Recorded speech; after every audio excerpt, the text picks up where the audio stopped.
नमस्कार मित्रांनो. मागच्या लेक्चरला आपण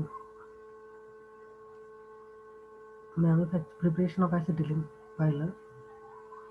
तर आजच्या लेक्चरला आपण अरोमॅटिक हायड्रोकार्बन्स म्हणजे टोलिन किंवा मिथिल बेंझिन कसं बनवतो. टोलिन आणि मिथिल बेंझिन एकच आहे. तर हे जे टेक्स्ट तुम्हाला दिसत आहे ते म्हणजे टोलिन, किंवा त्याला असं आपण म्हणू शकतो, हा बेंझिन आहे आणि यावरती मिथिल ग्रुप आहे, मिथिल बेंझिन त्याला आपण म्हणू शकतो. आता ॲरोमॅटिक हायड्रोकार्बन्समध्ये फक्त आपल्याला हा एकच तयार करायचा आहे. तर त्याचं प्रिन्सिपल दिलेलं आहे आपल्याला. During the catalytic reforming of selected fraction of petroleum, the aromatic hydrocarbons such as naphtha, toluene, and xylene are produced in large amount. The fractions of petroleum contain methyl cyclohexane, ethyl cyclopentane, and diethyl pentane.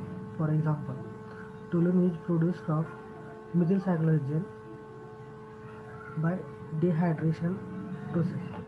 आता पहा, या ठिकाणी आपण toluene बनवतोय methyl सायक्लोहेक्सेनने dehydration प्रोसेसमध्ये. Dehydration म्हणजे dehydrogenation प्रोसेसने. Dehydrogenation म्हणजे काय? Removal of hydrogen. डिहायड्रेशन म्हणजे रिमूव्हल ऑफ वॉटर. तर मी आधी इथं डिहायड्रेशन बोललो, तर डिहायड्रेशन नसून डिहायड्रोजनेशन. डिहायड्रोजनेशन म्हणजे रिमूव्हल ऑफ हायड्रोजन. तर पहा इथं मिथिल सायक्लोहेक्सेन म्हटलं आहे, तर मिथिल सायक्लोहेक्सेनपासून आपण टोलिन बनवतो. इथिल सायक्लोहेक्सेन म्हटलं आहे, तर इथिल सायक्लोपेंटेन म्हटलं आहे, तर 5 मेंबर रिंग असेल इथं फक्त, आणि इकडे इथिल ग्रुप असेल. डायथिल पेंटेन असेल आणि त्याला 2 इथिल ग्रुप जॉईन केलेले असतील. तेव्हा जो नॅफ्था असतो त्या नॅफ्थापासून आपल्याला टोलिन बनवायचा आहे, किंवा मिथिल सायक्लोहेक्सेनपासून आपल्याला टोलिन बनवायचा आहे. ही रिॲक्शन आपण पाहिली. या ठिकाणी काय होतं आहे, आता तुम्ही हे लेक्चर यूट्यूबला पाहणार आहात, तर या ठिकाणी असा क्वेश्चन तुम्हाला विचारतोय की हा मिथिल सायक्लोहेक्सेन आहे, याचं ऑक्सिडेशन होतं की रिडक्शन होतं आणि टोलिन तयार होतं. तर मिथिल सायक्लोहेक्सेनचं ऑक्सिडेशन करावं लागेल की रिडक्शन करावं लागेल, तर आपल्याला टोलिन तयार होईल. हे यूट्यूबला मला कमेंट करून सांगा. आता बघ, हे आपण लास्ट लेक्चरला शिकलो ते नेमकं ऑक्सिडेशन काय होतं, रिडक्शन कुठे होतं, कसं ऑक्सिडेशन होतं, कसं रिडक्शन होतं, हे लास्ट लेक्चरला शिकलो. हा क्वेश्चन विचारला आहे. आता आपण प्रोसेस जर पाहिली, जे काही टोलिन आपण कसा तयार करणार आहोत त्याची प्रोसेस जर पाहिली, तर त्याचं फ्लोशीट आहे इकडे. या फ्लोशीटवरून पण आपल्याला सांगता येतं. आता पहा, आधी आपल्याला जावं लागेल ते म्हणजे 5 स्टेप्समधून. आणि प्रोसेस या साईड इथं घेतली या ठिकाणी. आता आधी वेपरायझर आहे, नंतर रिॲक्टर आहे, गॅस सेपरेटर, फ्रॅक्शनेटर, अझोट्रॉपिक डिस्टिलेशन आणि फ्लॅश टॉवर. अशा आपल्याला 6 गोष्टींमधून जावं लागणार आहे आणि शेवटी आपल्याला टोलिन हा भेटणार आहे.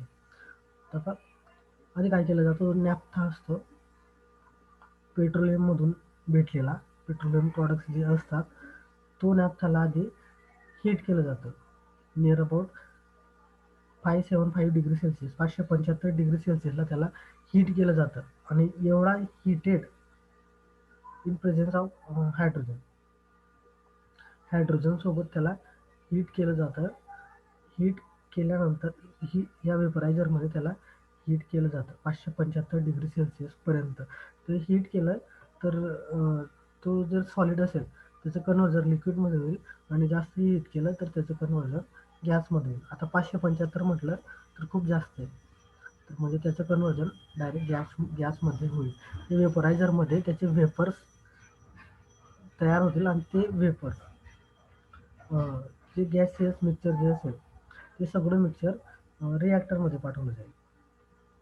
आता या रिॲक्टरमध्ये 10 ते 20 ॲटमॉस्फेरिक प्रेशर आणि 560 ते 575 एवढं ॲटमॉस्फेरिक टेम्परेचर असेल. या ठिकाणी कॅटलिस्ट यूज केला आहे 10% मॉलिब्डेनम डायऑक्साईड ऑन ॲल्युमिना. असा कॅटलिस्ट या ठिकाणी यूज केला आहे. कंडिशन सांगतो अजून एकदा रिपीट. 560 ते 575 डिग्री सेल्सिअस एवढं टेम्परेचर आणि 10 ते 20 ॲटमॉस्फिअरिक प्रेशर. या ठिकाणी कॅटलिस्ट यूज केला आहे मॉलिब्डेनम डायऑक्साईड ऑन ॲल्युमिना. या रिॲक्शनमध्ये नियर अबाउट 80 to 90% या ठिकाणी कन्व्हर्जन होतं रिॲक्टरमध्ये. नंतर ते मिक्सचर पुढे गॅस सेपरेटरकडे पाठवलं जातं.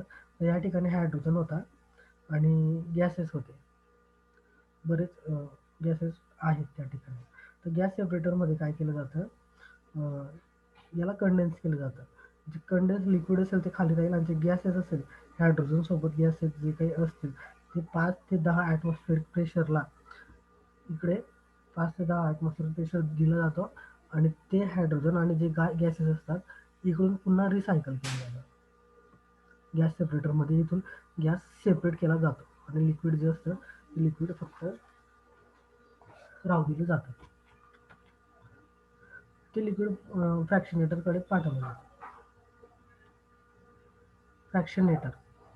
तर फ्रॅक्शनल डिस्टिलेशन किंवा फ्रॅक्शनेटर काय असतं हे आपण मागच्या लेक्चरला समजून घेतलं. तर फ्रॅक्शनमध्ये वेगवेगळे फ्रॅक्शन्स इथे फ्रॅक्शनेटरमध्ये सेपरेट केले जातात. आता बघ, ही मिक्सचर हे लिक्विड फ्रॅक्शनेटरमध्ये आधी ॲलिफॅटिक हायड्रोकार्बन सेपरेट केले जातात की ज्यांचे कार्बन नंबर 4 पर्यंत आहे, की जे फ्युएलमधून आपण यूज करतो. नंतर सेकंडला गॅसोलिन फ्रॅक्शन्स सेपरेट केले जातात की ज्याचे कार्बन चेन ही कार्बन 5 ते कार्बन 8 पर्यंत जे हायड्रोकार्बन्स आहेत ते सेकंड स्टेजला सेपरेट केले जातात. आणि थर्ड स्टेजला 3 फ्रॅक्शन्स असतात, एक बेंझीन, टोल्यून आणि झायलीन. पहिलं फ्रॅक्शन बेंझीन सेपरेट केलं जातं. नंतर दुसरं फ्रॅक्शन असतं टोल्यून. टोल्यून म्हणजे आपला जो शेवटचा प्रॉडक्ट आहे तो टोल्यूनच आहे. नियर अबाउट 65% टोल्यून हे सेकंड फ्रॅक्शन या ठिकाणी सेपरेट केलं जातं आणि जे शेवटचं बॉटमचं म्हणजे लास्टला जे फ्रॅक्शन उरतं शिल्लक राहतं ते म्हणजे झायलीन. आधी टोल्यून फ्रॅक्शन सेपरेट केलं जातं, नंतर झायलीन सगळ्यात शेवटी रिमूव्ह केलं जातं आणि फ्रॅक्शनेटरमध्ये राहतं ते मधलं फ्रॅक्शन जे असतं ते म्हणजे आपलं टोल्यून. टोल्यून हा 65% या ठिकाणी सेपरेट होतो. 65% टोल्यून आपल्याला भेटतो आणि त्यामध्ये बाकीच्या जे काही असतात त्या इम्प्युरिटीज, कीटोन वगैरे असे. नंतर तो टोल्यून पुढे अझोट्रॉपिक डिस्टिलेशन टॉवरकडे पाठवला जातो. अझोट्रॉपिक त्याचं डिस्टिलेशन होतं. त्या टोल्यूनमध्ये कीटोन असतो. तर हा कीटोन आपल्याला सेपरेट करायचा आहे. तर कीटोन सेपरेट करण्यासाठी आपण काय करतो, अझोट्रॉपिक डिस्टिलेशन करतो. अझोट्रॉपिक डिस्टिलेशनमध्ये 90% इथिल मिथिल कीटोन आणि 10% वॉटर ही अझोट्रॉपिक डिस्टिलेशनमध्ये सेपरेट होतं.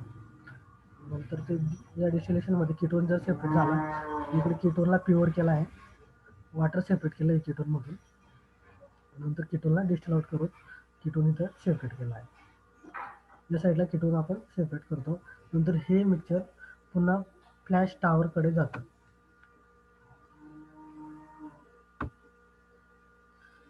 हे मिक्सचर पुन्हा फ्लॅश टॉवरकडे जातं. फ्लॅश टॉवरकडे गेल्यानंतर हे मिक्सचरला H2SO4ने वॉश करतात. पहिल्यांदा H2SO4ने वॉश केल्यानंतर जे इम्प्युरिटीज असतील त्या इम्प्युरिटीज किंवा जे ओलिफिन्स असतील ते ओलिफिन रिमूव्ह केले जातात आणि नंतर NaOHने त्याला अजून रिपीट वॉश केलं जातं. H2SO4ने पहिल्यांदा वॉश केलं ॲसिडने, तर दुसऱ्यांदा एका बेसने वॉश केलं. आता जो टोल्यून असेल, झायलीन असेल, तो H2SO4 सोबत पण रिॲक्ट झाला नाही आणि NaOH सोबत पण रिॲक्ट झाला नाही. परंतु ज्या इम्प्युरिटीज या ठिकाणी बऱ्याच इम्प्युरिटी निघाल्या. या ठिकाणी पण NaOHने वॉश केल्यानंतर पण सेकंड वॉशरमध्ये इम्प्युरिटी निघाल्यानंतर शेवटी त्याला रिफाईन केलं जातं. रिफायनिंग कॉलममध्ये त्याला रिफाईन करून आपल्याला प्युअर टोल्यून हा भेटतो. प्रोसेस एकदा रिपीट सांगतो. जे नॅफ्था असतात, नॅफ्थाला जवळजवळ 575 डिग्री सेल्सिअसला हीट करतात या ठिकाणी. ह्या हीट करत असताना यासोबत हायड्रोजन गॅससुद्धा असतो. 575ला हीट केलं म्हणजे काही सॉलिड असेल ते लिक्विड होऊन गॅसेसमध्ये कन्व्हर्जन होऊन जाईल वेपरायझरमध्ये. कम्प्लीट वेपर कन्व्हर्जन होऊन या वेपर्स पुढे रिॲक्टरकडे जाते. रिॲक्टरमध्ये कंडिशन असते 560 ते 575 degree Celsius temperature at 10 to 20 atmospheric pressure. आणि कॅटलिस्ट यूज केलेला असतो इथं 10% मॉलिब्डेनम डायऑक्साईड इन ॲल्युमिना या रिॲक्टरमध्ये असतं. तर या रिॲक्टरमध्ये रिॲक्शन त्याचे होते. रिॲक्शन झाल्यानंतर पुढे गॅस सेपरेटरकडे पाठवलं जातं. त्याला कूल केलं जातं पुढे गॅस सेपरेटरमध्ये. जे गॅसेस असतात H2 गॅसेस आणि जे रिमेनिंग अनरिॲक्टेड गॅसेस जे असतात ते या साईडने रिसायकल केले जातात आणि जो रिॲक्टेड पार्ट असतो तो खालून पुन्हा फ्रॅक्शनेटरकडे पाठवला जातो. गॅस सेपरेटरमध्ये प्रेशर असतो 5 ते 15 ॲटमॉस्फेरिक प्रेशर गॅस सेपरेटरमध्ये त्याला आपण देतो. नंतर जे मिक्सचर असतं रिमेनिंग मिक्सचर ते नॅफ्थाचं मिक्सचर आपण फ्रॅक्शनेटरकडे देतो. फ्रॅक्शनेटरमध्ये काय होतं ते ॲलिफॅटिक हायड्रोकार्बन्स असतात की ज्यांचा कार्बन नंबर 4 पर्यंत आहे ते इथे सेपरेट केले जातात आणि त्यांचा यूज फ्युलमधून होतो. नंतर पुढे गॅसोलिन फ्रॅक्शन्स सेपरेट केलं जातं की ज्याचा कार्बन नंबर 5 to 8 कार्बन नंबरचे मॉलिक्युल्स सेकंड वेळेस सेपरेट केले जातात. नंतर जे उरतं शेवटी जे शिल्लक राहतं तिथं 3 फ्रॅक्शन्स असतात, बेंझीन, ट्युलून आणि झायलिन. पहिल्यांदा जर त्याला हीट केल्यानंतर पहिलं फ्रॅक्शन्स जे निघतं त्याचं पहिलं फ्रॅक्शन्स बेंझीन सेपरेट केलं जातं. तर सेकंड फ्रॅक्शन्स मिडल फ्रॅक्शन जे असेल ते मिडल फ्रॅक्शन म्हणजे टोल्यून जो आपल्याला लागणार आहे. 85% टोल्यून तिथं सेपरेट केला जातो आणि नंतर शेवटचं फ्रॅक्शन राहतं तिथं झायलिन पण तिथं सेपरेट केला जातो. तर जो टोल्यून भेटतो आपल्याला तो टोल्यून 65%च प्युअर आहे. बाकीचा त्यात कीटोन वगैरे किंवा बाकीच्या इम्प्युरिटीज आहेत. तर अझोट्रॉपिक डिस्टिलेशनमध्ये वाटरसोबत कीटोन हा सेपरेट केला जातो. अझोट्रॉपिक डिस्टिलेशनमध्ये 90% इथिल मिथिल कीटोन आणि 10% वाटर हे अझोट्रॉपिक डिस्टिलेशनमध्ये सेपरेट केलं जातं आणि जो रिमेनिंग